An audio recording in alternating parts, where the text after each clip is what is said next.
Sejarah Albania adalah kisah tentang penaklukan, perjuangan, dan kebangkitan. Sebuah negara di semenanjung Balkan yang pernah menjadi bagian dari Kekaisaran Ottoman selama lebih dari 4 abad. Negara ini menyimpan cerita yang unik, sebuah mosaik keragaman budaya dan agama yang telah menempa karakter masyarakat hingga kini. Albania sebuah negeri yang pernah menjadi ateis pertama di dunia oleh dekrit pemerintah, tetapi kini dikenal sebagai salah satu negara paling toleran terhadap keberagaman agama. Albania mengajarkan dunia, keberagaman bukanlah kelemahan, melainkan kekuatan.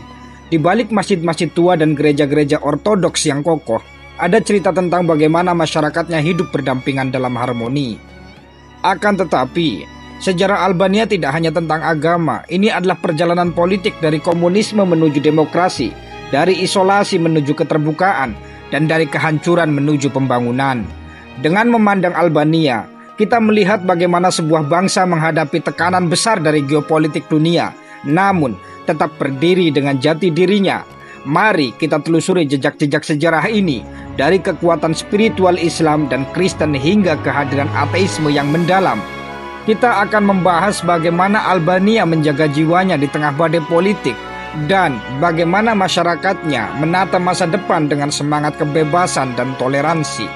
Albania, atau dalam bahasa lokal disebut Skyperia, adalah negara kecil di semenanjung Balkan dengan sejarah yang luar biasa. Wilayah ini telah dihuni sejak zaman prasejarah dan pernah menjadi bagian dari Kekaisaran Romawi dan Bizantium. Pada abad ke-15, Albania berada di bawah kekuasaan Kesultanan Utsmaniyah selama lebih dari 400 tahun, yang menjadi periode penting dalam masuknya Islam ke Albania. Saya mencoba mencari apakah sudah ada kontak dengan Islam sebelum era Kesultanan Utsmaniyah itu masuk. Saya menemukan beberapa sumber sebagai berikut. 1.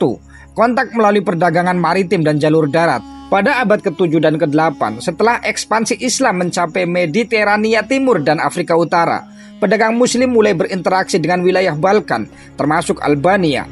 Kontak ini mencakup perdagangan barang dan pertukaran budaya yang mungkin memperkenalkan Islam ke wilayah ini sebelum penguasaan Ottoman. Pelabuhan-pelabuhan di pesisir Adriatik seperti Durrës berperan sebagai pintu gerbang perdagangan dengan dunia Islam.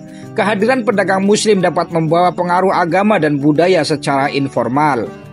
Kedua, pengaruh Kekhalifahan Umayyah dan Abbasiyah. Kekhalifahan Umayyah 661 hingga 750 dan Abbasiyah 750 hingga 1258 memperluas pengaruhnya hingga perbatasan Eropa. Beberapa sejarawan menyebutkan bahwa keberadaan Muslim di wilayah selatan Eropa termasuk Albania sudah mungkin terjadi melalui migrasi kecil atau ekspedisi perdagangan. Bukti arkeologis dari benda-benda yang berasal dari dunia Islam di Balkan dapat menjadi indikasi awal kehadiran Islam di wilayah ini. Yang ketiga, jejak keberadaan Muslim sebelum Ottoman. Sebelum penguasaan Ottoman pada abad ke-14, ada komunitas kecil Muslim yang dilaporkan berada di Albania. Kemungkinan besar sebagai akibat dari hubungan perdagangan atau migrasi individu. Beberapa sumber lokal menyebutkan bahwa Sufi atau tarekat mungkin telah menjangkau Albania pada abad ke-13 melalui pengembara atau misionaris yang menyebarkan ajaran Islam. Yang keempat, peran Andalusia dan jaringan ilmu pengetahuan. Pada abad pertengahan, pusat-pusat intelektual Islam di Andalusia dan Afrika Utara memiliki pengaruh besar pada wilayah Eropa. Ada kemungkinan ide-ide Islam sampai ke Albania sebelum ekspansi militer Ottoman. Namun, klaim bahwa Islam tiba di Albania sebelum Ottoman seringkali sulit dibuktikan secara konkret. Sebagian besar bukti yang mendukung klaim ini bersifat tidak langsung, seperti kontak perdagangan atau spekulatif. Catatan sejarah resmi dari Albania tidak menyebutkan adanya komunitas Muslim signifikan sebelum periode Ottoman. Oleh karena itu, banyak sejarawan lebih cenderung melihat Islam sebagai agama yang benar-benar mapan di Albania hanya setelah ekspansi Ottoman. Sekarang kita masuk ke Skanderbeg dan perlawanan terhadap Utsmaniyah. Sebelum sepenuhnya berada di bawah kendali Utsmaniyah, muncul seorang tokoh yang menjadi simbol perlawanan bangsa Albania. Gregos Kastrioti atau lebih dikenal sebagai Skanderbeg sebagai pahlawan nasional. Skanderbeg melawan dominasi Utsmaniyah dengan gigih meskipun akhirnya wilayah ini tunduk pada kekuasaan Turki. Saat Utsmaniyah berkuasa, Islam mulai menyebar di Albania, terutama melalui konversi penduduk lokal. Faktor utama konversi ini meliputi: 1. Keuntungan sosial dan ekonomi. Muslim Albania seringkali mendapatkan akses ke posisi administratif di pemerintahan Utsmaniyah. Yang kedua, perkawinan campur. Para pejabat dan pedagang Utsmaniyah sering menikah dengan penduduk lokal. Dan yang ketiga, perdagangan dan pendidikan. Islam membawa perkembangan dalam bidang perdagangan, pendidikan, dan kebudayaan di Albania. Setelah jatuhnya Kekaisaran Utsmaniyah dan berdirinya negara Albania modern pada tahun 1912, agama menjadi isu penting dalam politik. Albania menyatakan diri sebagai negara sekuler. Dalam konstitusi Albania saat ini, pasal tentang kebebasan beragama sangat jelas. Setiap warga negara memiliki hak untuk mempraktekkan agamanya tanpa diskriminasi. Negara tidak memiliki agama resmi mencerminkan sikap sekuler yang sangat tegas.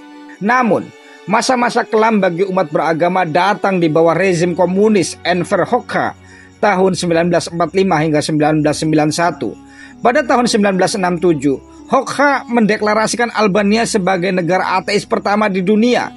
Seluruh masjid dan gereja ditutup, banyak di antaranya dihancurkan dan praktek keagamaan dilarang keras.